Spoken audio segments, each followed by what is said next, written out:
Cumprimento a todos os meus irmãos, saudando-os com a paz de Jesus. Seja bem-vindo a esta live do dia 26 de fevereiro. Antes de começar, vamos orar. Pai querido que estás nos céus, na tua presença eu me uno com os meus irmãos para te adorar. Só o Senhor é Deus no céu e na terra. Em nome de Jesus, eu peço que o Senhor derrame o Espírito Santo sobre mim e os meus irmãos. E que ao abrirmos a tua palavra profética neste momento, o Espírito Santo venha falar ao nosso coração. Em nome de Jesus que peço. Amém. Um feliz sábado para todos vocês. Deus nos deu uma mensagem para esta manhã. É a carta que Jesus escreveu para a igreja de Tiatira. Portanto, eu peço que você abra sua Bíblia. Abra sua Bíblia em Apocalipse capítulo 2. Apocalipse capítulo 2 e vamos ver então os versos 18 até o verso 29. Aqui nós lemos. E ao anjo da igreja de Tiatira, escreve: Isto diz o Filho de Deus, que tem seus olhos como chama de fogo e os pés semelhantes ao latão reluzente. Eu conheço as tuas obras e a tua caridade, o teu amor, o teu serviço, a tua fé, a tua paciência, e que as tuas últimas obras são mais do que as primeiras. Mas tenho contra ti que toleras Jezabel, mulher que se diz profetiza, ensinar e enganar os meus servos, para que se prostituam e comam dos sacrifícios da idolatria. E dei-lhe tempo para que se arrependesse da sua prostituição, e não se arrependeu. Eis que a porei numa cama sobre os que adulteram com ela, virá grande tribulação, se não se arrependerem das suas obras. E ferirei de morte aos seus filhos, e todas as igrejas saberão que eu sou aquele que sonda os rins e os corações. E darei a cada um de vós segundo as vossas obras. Mas eu vos digo a vós e aos restantes que estão em Tiatira, a todos quantos não têm esta doutrina, e não conheceram, como dizem, as profundezas de Satanás, que outra carga vos não porei. Mas o que tendes, retende-o, até que eu venha. E ao que vencer, e guardar até o fim as minhas obras, eu lhe darei poder sobre as nações, e com vara de ferro as regerá, e serão quebradas como vasos de oleiro, como também recebi do meu Pai. E dar-lhe-ei a estrela da manhã. Quem tem ouvidos, ouça o que o Espírito diz para as igrejas. Queridos, esta é a carta que Jesus escreveu para a igreja de Tiatira. É uma carta que ele escreveu para a igreja cristã, para todos os cristãos que viveram neste período que veio após Pérgamo. O período de Pérgamo foi de 313 até o ano 538. Portanto, do ano 538 para frente, a Idade Média, é a carta que Jesus escreveu para os cristãos de Tiatira, aplicando-se a este período de 538 até 1517, quando começou a reforma de Martinho Lutero. Tiatira, queridos, era uma cidade na Lídia, 42 quilômetros a sudeste de Pérgamo. Tiatira não tem uma história bem conhecida. Raramente ela é mencionada pelos escritores antigos. A história de Tiatira é um espaço em branco. Era considerada uma cidade santa, centro de adoração ao deus Sol Tirinos, geralmente representado como um deus metade homem e metade cavalo. Por volta do 3º século a.C., a cidade de Tiatira entrou em decadência e foi fundada novamente por Seleuco, um dos generais de Alexandre. Embora tenha se tornado um centro comercial do Vale Licos, Tiatira nunca se tornou uma metrópole, uma grande cidade como Éfeso, ou como Esmirna, ou como Pérgamo. Tiatira destacou-se pelas corporações comerciais, entre elas a corporação de tingidores de púrpura. Lembram-se vocês de Lídia, aquela que foi convertida através do apóstolo Paulo, mencionada ali em Atos capítulo 16 e o verso 14, Lídia, convertida pelo apóstolo Paulo a Jesus Cristo, ela é descrita em Atos 16, 14 como sendo uma vendedora de púrpura de Tiatira. Tiatira era famosa pelo seu magnificente templo de Ártemis, outro nome usado para a deusa Diana. A antiga Tiatira encontra-se hoje soterrada sob uma pequena cidade, chamada atualmente de Aquisar, com cerca de 46 mil habitantes. Tiatira, querido, significa sacrifício de contrição. Foi um período de perseguição aos cristãos. Aquele período de Esmirna, que foi perseguição, depois veio o período de Pérgamo, em que acabaram as perseguições e os cristãos se tornaram a igreja do Estado, a igreja do imperador. O período de Pérgamo foi o mais triste e tragédia para o cristianismo, porque se casou, no período de Pérgamo, se casou o cristianismo com o paganismo. E, queridos, agora no período de Tiatira é o período da supremacia papal. A profecia introduz clara e objetivamente a fase da supremacia papal, exatamente aqui na carta de Tiatira. O período de Pérgamo preparou o caminho para o surgimento do papado. Descrito ali em 2ª carta de Paulo aos Tessalonicenses, capítulo 2, versos 3 e 4, ali Paulo descreve o surgimento do papado, o homem do pecado, o filho da perdição, o qual se opõe e se levanta contra tudo que se chama Deus ou se adora, de sorte que se assentará no trono de Deus, no templo de Deus, querendo parecer Deus. Queridos, uma definição mais clara do que essa seria impossível, pois define objetivamente as pretensões reivindicadas pelo bispo de Roma ao se tornar cabeça do cristianismo. A igreja cristã passou por um longo processo de decadência espiritual até chegar a esse ponto de submissão ao bispo de Roma como um poder absoluto sobre os reis e sobre a igreja. É importante lembrar que a igreja mencionada na carta de Tiatira ainda era a igreja de Deus, mas Jezabel não era de Deus, ela não é de Deus. Os 1260 anos de perseguição aos santos do Altíssimo, essa perseguição foi profetizada em Daniel 7, 25, e também em Apocalipse capítulo 12, verso 6. Abra sua Bíblia em Apocalipse capítulo 12 e o verso 6. Aqui nós lemos: E a mulher fugiu para o deserto, onde já tinha preparado por Deus para que ali fosse alimentada durante 1260 dias. Esses são os 3 anos e meio proféticos de Daniel 7, 25, aqui mencionados como 1260 dias proféticos, 1260 anos. Esse é o período da primeira supremacia papal, que foi do ano 538 ao ano de 1798.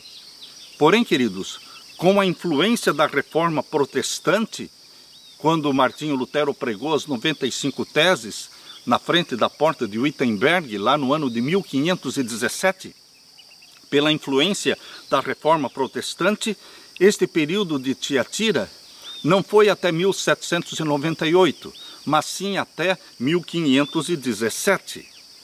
O ano 476 é mencionado pelos historiadores como o fim do Império Romano do Ocidente e o surgimento da Europa dividida nas 10 nações, mencionadas ali em Daniel capítulo 7. Em Daniel capítulo 7 fala dos 4 animais representando os 4 impérios mundiais. E em Daniel capítulo 7 fala que o 4º animal era terrível e espantoso, com 10 chifres, representando as 10 nações que surgiriam do Império Romano.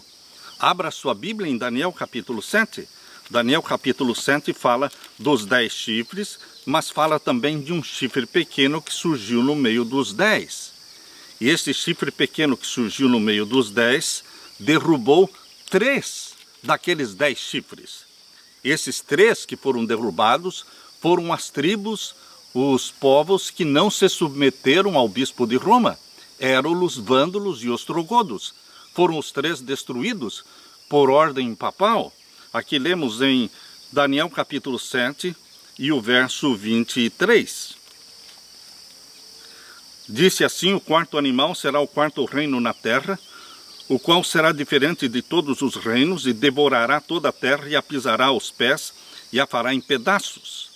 E quanto às 10 pontas, ou seja, os 10 chifres do quarto animal, o quarto animal representa o Império Romano, e os 10 chifres representam as 10 nações que surgiram do Império Romano, quando deixou de existir o Império Romano do Ocidente em 476.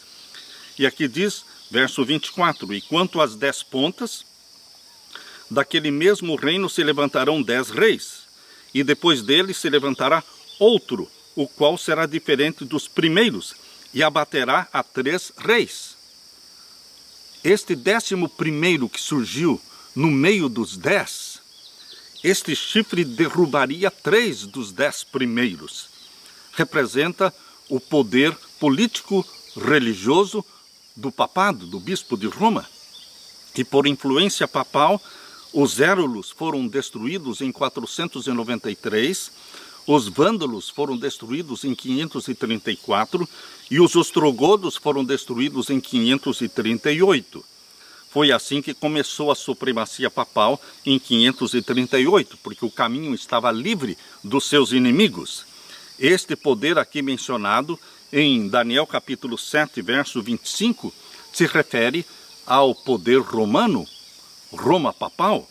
Lemos aqui Daniel 7, 25, e proferirá palavras contra o Altíssimo, contra Deus, e destruirá os santos do Altíssimo, perseguição aos fiéis filhos de Deus, obedientes aos mandamentos de Deus.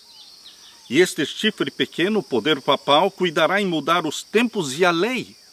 Mexeu no mandamento que fala sobre o tempo. Dos 10 mandamentos só existe um que fala do tempo, o tempo sagrado de 24 horas sabáticas. Lá em Êxodo capítulo 20, versos 8 até o verso 11, fala: lembra-te do dia do sábado para o santificar. 6 dias trabalharás, farás toda a tua obra, mas o 7º dia é o sábado do Senhor teu Deus. É o único mandamento que fala sobre o tempo sagrado, 24 horas sabáticas. Pois o chifre pequeno, o poder papal, mexeu com este mandamento, removendo-o dos 10 mandamentos e colocando no lugar dele o mandamento mandando guardar domingos e festas. Por isso diz aqui: cuidará em mudar os tempos e a lei de Deus, os 10 mandamentos. E eles, os servos do Altíssimo, serão entregues na sua mão por um tempo, tempos e metade de um tempo, 3 anos e meio proféticos, 1260 anos. É o período mencionado em Apocalipse 12, verso 6, onde fala que a igreja fugiu para o deserto e ali foi alimentada por Deus por 1260 dias proféticos. Queridos, em 533, o imperador Justiniano promulgou uma carta possuindo a validade de um decreto imperial, e nesta carta ele reconhecia a absoluta liderança do bispo de Roma, João II. E então, queridos, a partir deste decreto, as autoridades romanas datam o reconhecimento oficial da supremacia papal. Porém, em 533, ainda existiam 2 tribos arianas que se opunham às doutrinas de Roma. Os vândalos foram derrotados pelo general Belisário em 534. E então, em seguida, os ostrogodos foram derrotados em 538. Neste ano, começa a supremacia papal, de 1260 anos. O Papa Silvério, acusado de simpatia para com os ostrogodos, foi deposto por Belisário em 537. O imperador interveio e sustentou a questão da validade da sua deposição, e naquele mesmo ano, disse o historiador Philip Schaff, Virgílio, instrumento servil às mãos de Teodora, ascendeu à cadeira papal sob a proteção militar de Belisário. Com o Papa Virgílio, iniciou-se uma nova ordem de papas, iniciou-se também o período da supremacia papal de 1260 anos. Porém, queridos, o período de Tiatira acabou em 1517, ano em que Martinho Lutero pregou as 95 teses nas portas da igreja de Wittenberg. A mensagem de Jesus para a igreja de Tiatira aplica-se apropriadamente à experiência do cristianismo, à história do cristianismo durante a Idade Média, chamada Idade Escura. Jesus começou esta carta aqui no capítulo 2.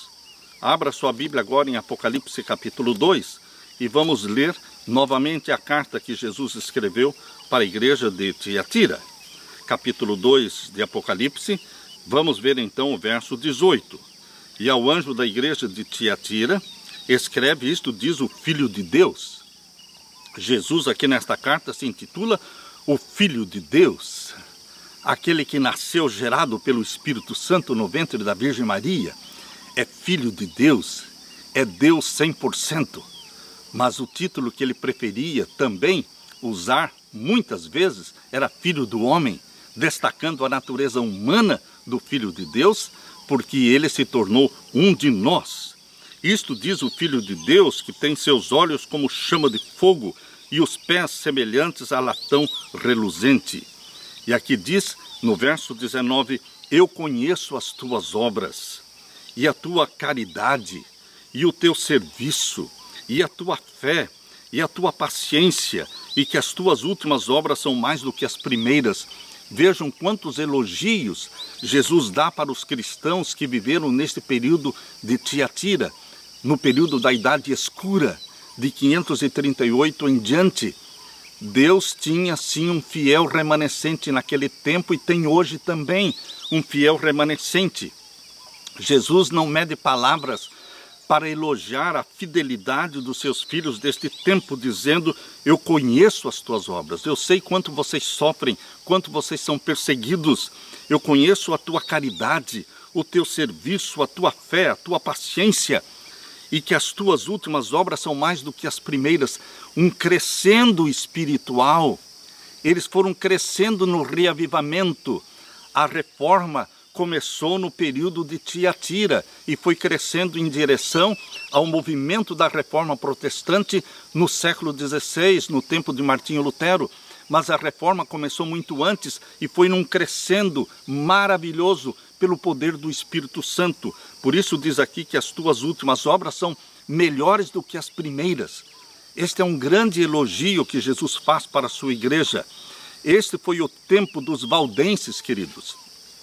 O período de Tiatira foi o período dos valdenses, foi o período dos albigenses, foi o período do grande arauto do evangelho João Wycliffe, foi o período de João Hus, foi o período de Jerônimo, terminando então com Martinho Lutero. Deus viu o serviço de amor e paciente sofrimento dos seus filhos neste período e expressou para Tiatira palavras de louvor e de elogio, destacando-a como a única igreja em que Jesus observou um progresso nas obras dos crentes. Por isso diz aqui o capítulo 2, verso 19, eu conheço as tuas obras, o teu amor, a tua paciência, a tua fé, e que as tuas últimas obras são melhores e maiores do que as primeiras. Mas existe também a repreensão de Jesus para a igreja cristã deste período de Tiatira. Qual é a repreensão? Aqui o verso 20. Mas tenho contra ti que toleras Jezabel. Jezabel é uma mulher que representa Roma papal. Os símbolos usados aqui não poderiam ser mais apropriados. Quem era Jezabel? Literalmente, Jezabel era filha de Etibaal, rei dos Sidônios, conforme diz lá em 1 Reis, capítulo 16 e o verso 31. Queridos, Acabe, rei de Israel, era fraco em capacidade e em moral, e sua união por casamento com uma mulher idólatra resultou em desastre para o povo de Israel. Jezabel, portanto, veio da casa de Baal para a casa de Deus. Queridos, Jezabel, esposa de Acabe, era pagã de coração, tornou-se rainha do povo de Israel. Como rainha, fez todos os esforços para seduzir os adoradores de Deus e estabelecer o culto a Baal, ao Deus Sol. Os profetas de Deus foram mortos à espada pelo espaço de 3 anos e meio literais. No tempo de Jezabel, houve um período de seca, que Deus removeu a chuva, removeu as bênçãos, por 3 anos e meio, exatamente como está em Tiago capítulo 5, verso 17. Foram 1260 dias literais em que Jesus Cristo removeu as bênçãos no período de Jezabel. Mas, queridos, este período é um período profético, porque estes 3 anos e meio de Jezabel, reinando sobre o povo de Deus, a esposa de Acabe, esse período profético representa também os 3 anos e meio de 1260 anos da Idade Média da supremacia papal. Queridos, aqui na carta que Jesus escreveu a Tiatira, Jezabel é mencionada como sendo Roma papal. É um antítipo de Roma papal, a grande meretriz que se diz profetiza. No período de Pérgamo, queridos, efetivou-se o casamento do cristianismo com o paganismo. E deste jugo desigual nasceu o filho da perdição, o homem do pecado, segundo Tessalonicenses 2:8. Jezabel papal, admitida no seio da igreja e ensinando o povo de Deus, representa Roma papal dominando e instruindo o povo de Deus durante a Idade Média. Roma papal trouxe consigo violência, perseguição e terrível escuridão. O período em que a Jezabel papal esteve assentada no trono corresponde ao período em que a igreja de Deus teve que fugir para o deserto, como está em Apocalipse capítulo 12, verso 6. Onde diz a mulher fugiu para o deserto, onde tinha lugar preparado por Deus para que ali fosse alimentada durante 1260 dias, 1260 anos, 538 a 1798. No 6º século, o papado tornou-se firmemente estabelecido, fixou-se a sede do seu poderio na cidade imperial e declarou ser o bispo de Roma a cabeça de toda a igreja. O paganismo cedera lugar ao papado. O dragão dera à besta o seu poder, o seu trono e grande poderio. Apocalipse 13, verso 2. Começaram então os 1260 anos de opressão papal, preditos nas profecias de Daniel e Apocalipse. Daniel 7, 25 e Apocalipse capítulo 12, verso 6. O acesso da igreja de Roma ao poder assinalou o início da escura Idade Média. As autoridades católicas reconhecem que o Vaticano de hoje foi construído exatamente nos jardins de Nero, o imperador de Roma, onde, segundo a tradição, foi enterrado o apóstolo Pedro. Don Sharkey escreveu o livro. Neste livro, Don Sharkey diz: o primeiro edifício a ser construído na região hoje conhecida por Vaticano foi um circo construído pelo imperador Calígula, poucos anos depois da morte de Jesus. Muitas disputas esportivas ali se realizaram. Mais tarde, Nero introduziu reformas neste circo e o circo passou a ser chamado de Circo de Nero. Foi nesse circo que se efetuou o primeiro massacre dos cristãos. Nero contemplava satisfeito os cristãos queimados como tochas em postes, ou feitos em pedaços pelos leões, ou mortos por milhares de outros meios, cada qual mais terrível do que o outro.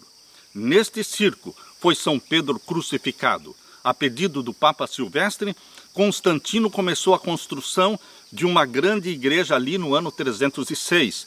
Foi a primitiva Basílica de São Pedro. Uma parte das paredes do velho circo foi aproveitada na construção da igreja. O Papa Silvestre fez a consagração da Basílica no dia 18 de novembro de 324. Este foi o início do Vaticano. Por isso a profecia diz que o dragão deu seu poder à besta e o seu trono, porque o Vaticano conhecido hoje foi um presente do imperador de Roma para o bispo de Roma. O mesmo espírito perseguidor de Roma pagã cedeu lugar às perseguições papais contra os cristãos. O trono de Satanás tornou-se o trono papal, que por sua vez continuou a se embebedar com o sangue dos mártires, assim como diz Apocalipse 17, verso 6. Queridos, a maneira como o panteão de Roma foi consagrado para o uso da igreja cristã mostra claramente a origem e a natureza pagãs de muitas das suas doutrinas. Este antigo templo, o Panteão, ali em Roma, ainda existe e pode ser visitado pelos turistas. Ele foi construído por Marcos Agripa no ano 27 a.C. e consagrado a todos os deuses pagãos.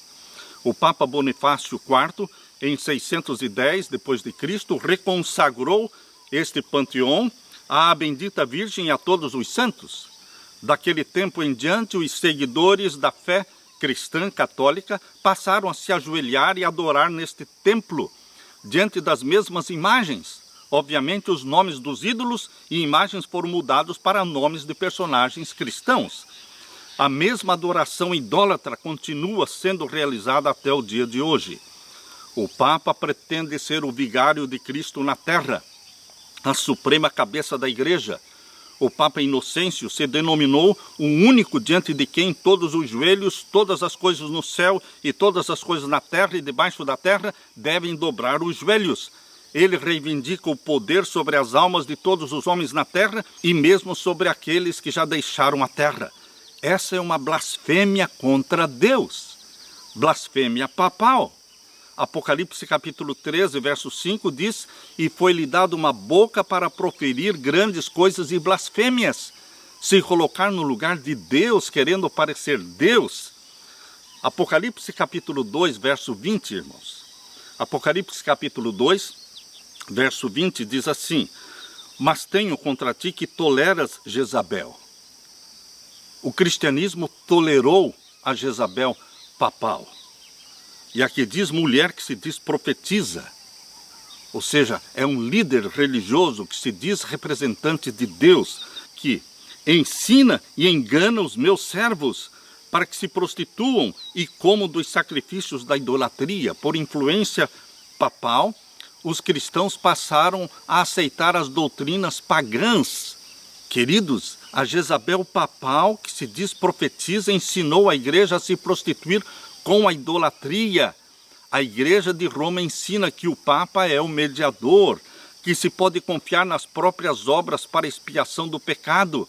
Ensina os crentes a praticarem longas peregrinações, atos de penitência, adoração de relíquias, construção de igrejas, de relicários e de altares, pagamento de grandes somas à igreja. Generalizou-se a adoração das imagens. Acendem-se velas perante imagens e orações são feitas às imagens.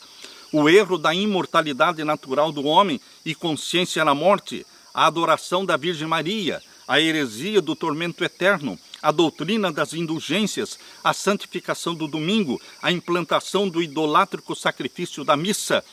Todos estes foram ensinamentos pagãos introduzidos no cristianismo. O meio-dia do papado foi a meia-noite do mundo. Queridos, em Apocalipse 17, a profecia fala de Babilônia, a grande meretriz, vestida com ouro e pedras preciosas, com um cálice de ouro na mão, prostituindo-se com os grandes da terra, embriagada com o sangue dos santos e com o sangue dos mártires de Jesus, sentada sobre a cidade dos 7 montes. É exatamente o que está em Apocalipse capítulo 17. Abra sua Bíblia. Apocalipse capítulo 17 e o verso 9. Aqui há sentido. Quem tem sabedoria, as 7 cabeças são 7 montes, sobre os quais a mulher está sentada. Jezabel está sentada sobre os 7 montes de Roma. Ali está a sede deste poder apóstata. Esta é uma descrição acurada, própria de Jezabel papal. Esta mulher Jezabel é a igreja tomando o lugar de Jesus, rebaixando Jesus para exaltar a igreja, rebaixando a Bíblia para exaltar a tradição. A mensagem de Roma é: ouça a igreja. Mas a mensagem de Jesus não é: ouça a igreja. A mensagem de Jesus é: quem tem ouvidos, ouça o que o Espírito Santo diz à igreja. Apocalipse 2, verso 29. A maioria do protestantismo pode se julgar bem separado e distante do papado, mas se analisarmos, vamos perceber que o protestantismo hoje está mantendo e defendendo com unhas e dentes as doutrinas que tiveram origem não na Bíblia, mas origem no paganismo. Citamos alguns exemplos: a imortalidade da alma, isso não tem apoio bíblico; a santificação do domingo, o Natal, 25 de dezembro, a Páscoa com seus ovos e coelhinhos, a autoridade da igreja acima da autoridade da Bíblia, o clero como sendo uma classe superior à dos leigos, o batismo por aspersão, a tendência de buscar do Estado o apoio para impor a religião sobre os outros. Em toda a história, não há outro caráter que represente tão bem o sistema papal, seu caráter, obras e culto, como a impura esposa de Acabe, Jezabel. Jezabel era uma pagã casada com um judeu. E tal é o caráter do sistema papal, nos seus principais elementos, o paganismo unido com o judaísmo obsoleto. Jezabel é descrita como uma mulher que se diz profetiza. O papado professa pretender ser o único mestre infalível do céu e ensinar a verdade de Deus, mas não ensina a verdade de Deus.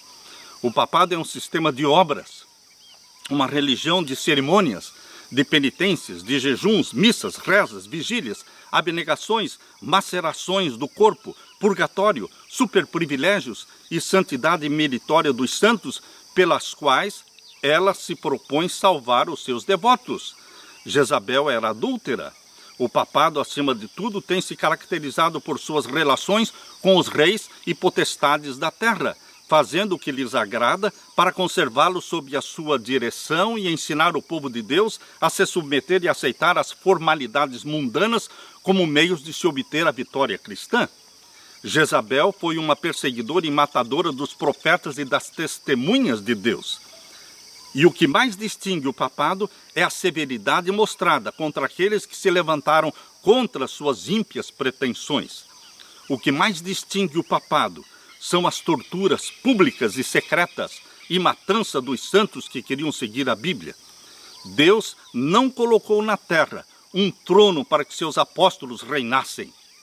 O que Deus planejou para seus apóstolos na terra está descrito nas palavras do apóstolo Paulo em 1ª carta aos Coríntios, capítulo 4, verso 9, que diz: porque tenho para mim que Deus a nós, apóstolos, nos pôs por últimos, como condenados à morte, pois fomos feitos espetáculo ao mundo, aos anjos e aos homens. Os apóstolos e sucessores de Jesus não estariam reinando nesta terra. O Novo Testamento inteiro é contra a ideia dos apóstolos reinando na terra antes da volta de Jesus. Mas na igreja de Tiatira, a Jezabel papal reina e se relaciona com os grandes da terra, prostituindo-se com eles. O Novo Testamento apresenta o quadro da verdadeira igreja e apóstolos de Deus sendo perseguidos e não perseguindo. Os apóstolos de Jesus sendo mortos, mas não matando ninguém. Sendo fugitivos, mas não reinando. Sendo separados do mundo, mas não se relacionando amigavelmente com os grandes da terra. Exaltando a palavra de Deus, a Santa Bíblia, não promovendo a queima e extermínio da Bíblia. O Espírito Santo sendo o vigário de Cristo e substituto de Jesus na terra, não o Papa que se proclama vigário de Cristo.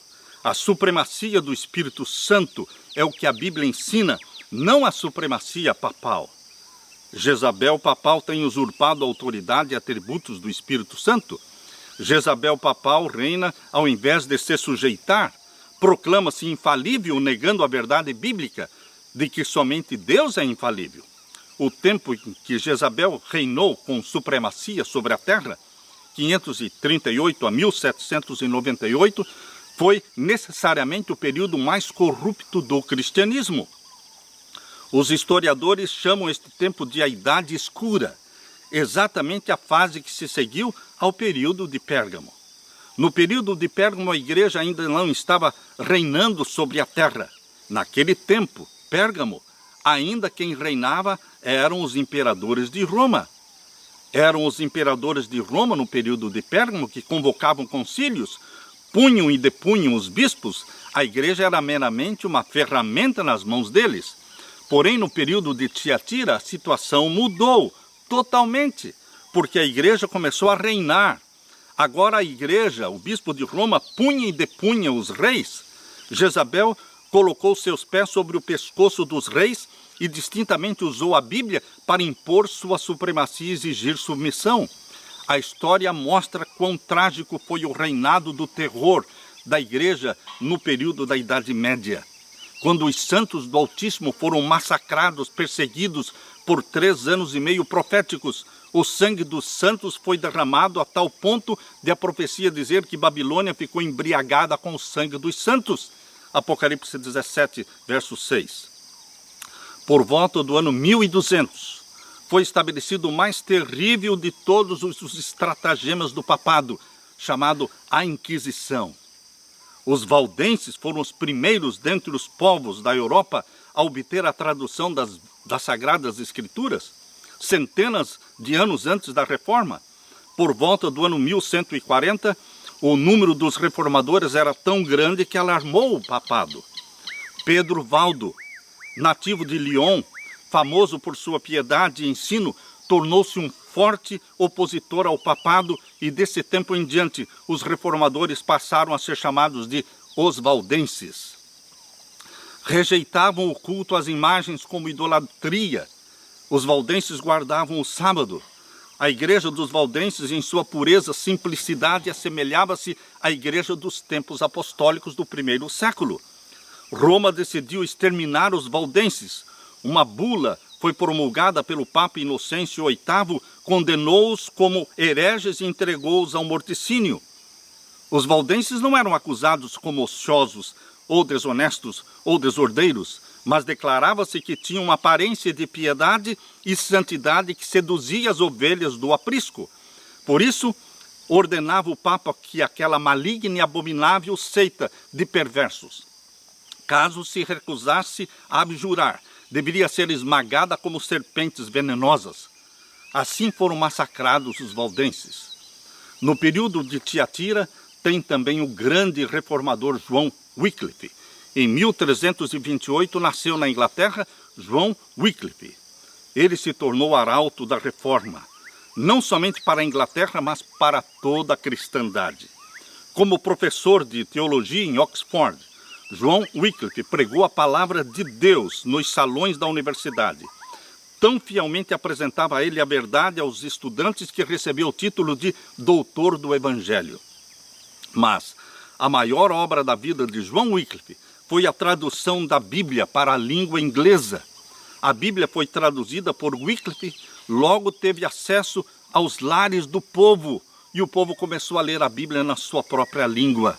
Os chefes papais conspiraram para fazer silenciar a voz de João Wycliffe.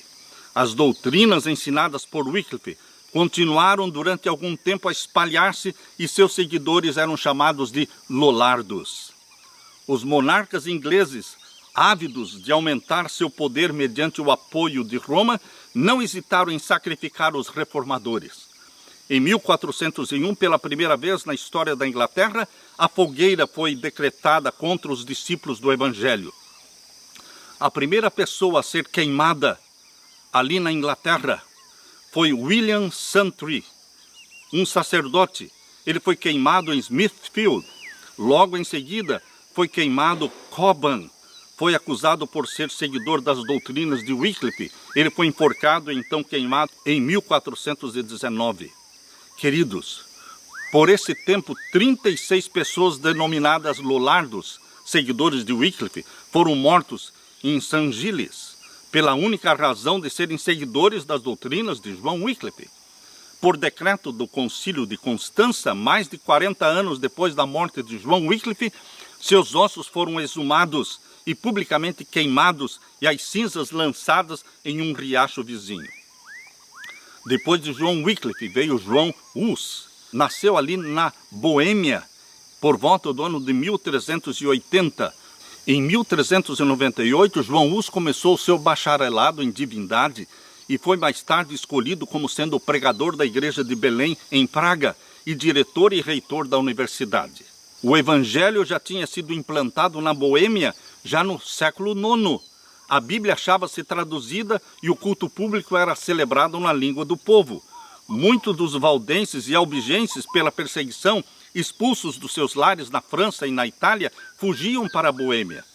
João Hus era sincero membro da Igreja de Roma e fervorosamente buscava as bênçãos espirituais.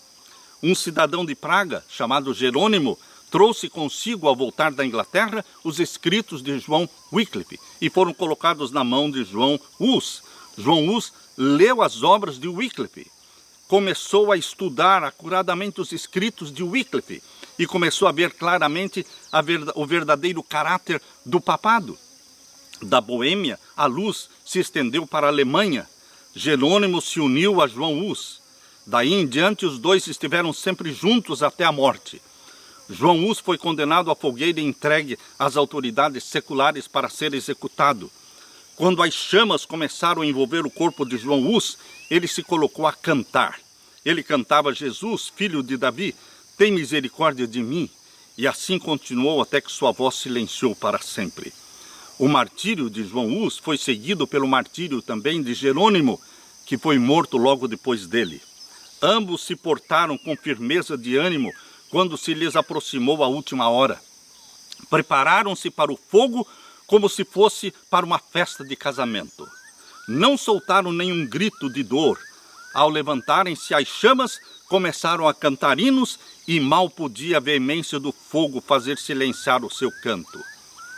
Queridos, os albigenses, os valdenses, eles eram mortos nas montanhas do Piemonte. Idêntico testemunho da verdade era dado pelos seus irmãos albigenses ali na França.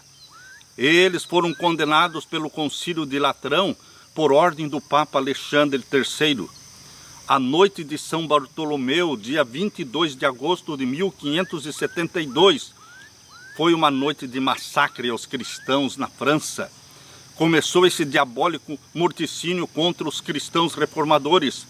Um sino badalando à noite foi o sinal para o morticínio. Milhares de protestantes que dormiam tranquilamente em suas casas foram arrastados para as ruas e assassinados a sangue frio. Durante 7 dias, perdurou o massacre da noite de São Bartolomeu. Na cidade de Paris, não se respeitava nem sexo nem idade. Não se poupava nem a inocente criancinha, nem o homem de cabelos brancos. Nobres e camponeses, velhos e jovens, mães e filhos, eram juntamente massacrados e mortos por toda a França. A carnificina durou 2 meses. Pereceram 70.000 cristãos. Quando as notícias do massacre chegaram até Roma, até o Vaticano, o clero exultou, bateu palmas. O canhão de Santo Ângelo reboou em alegres salvas e Gregório XIII celebrou com uma medalha que foi cunhada para comemorar a morte dos cristãos no massacre de São Bartolomeu. Queridos, o papado hoje se apresenta ao mundo com uma face serena, mansa, tranquila, voz suave, falando de amor, de tolerância, mas ele ainda mantém os mesmos dogmas e insiste em se proclamar como sendo a única fonte da verdade, a única fonte de salvação, a única igreja infalível. Roma papal não mudou e nunca mudará. A história do passado vai se repetir em nossos dias, porque novamente a profecia diz que todas as nações da terra vão se submeter ao papado.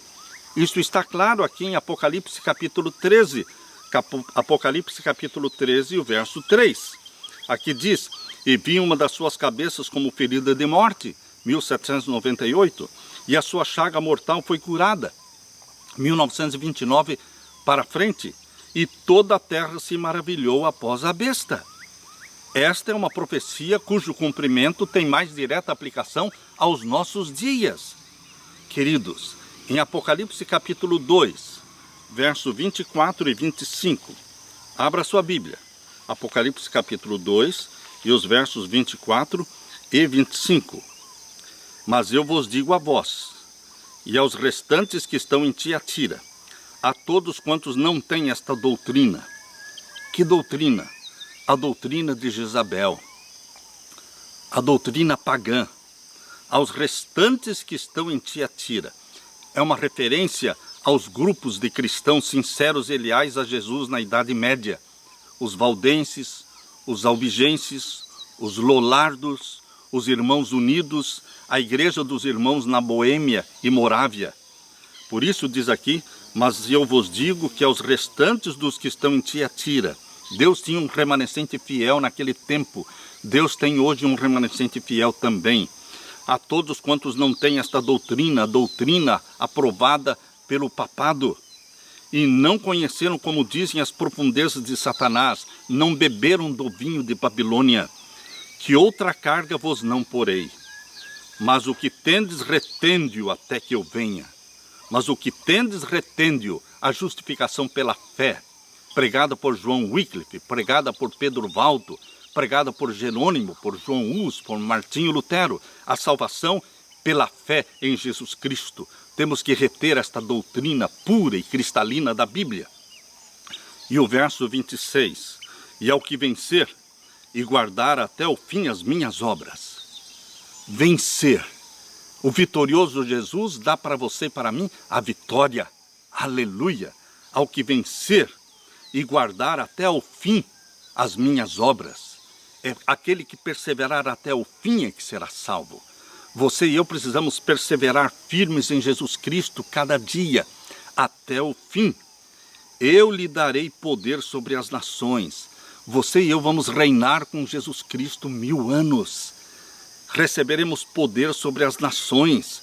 E aqui diz o verso 27, e com vara de ferro as regerá, e serão quebrados como vasos de oleiro, como também recebi do meu Pai. Queridos, neste mundo os ímpios se mantêm no poder, e os servos de Cristo são perseguidos. Porém, virá o tempo em que o reino de Jesus será implantado. Ele arrebatará a sua igreja para o céu, e vamos viver e reinar com Cristo 1000 anos no céu. As nações serão entregues pelo Pai nas mãos de Cristo, a fim de serem regidas com vara de ferro.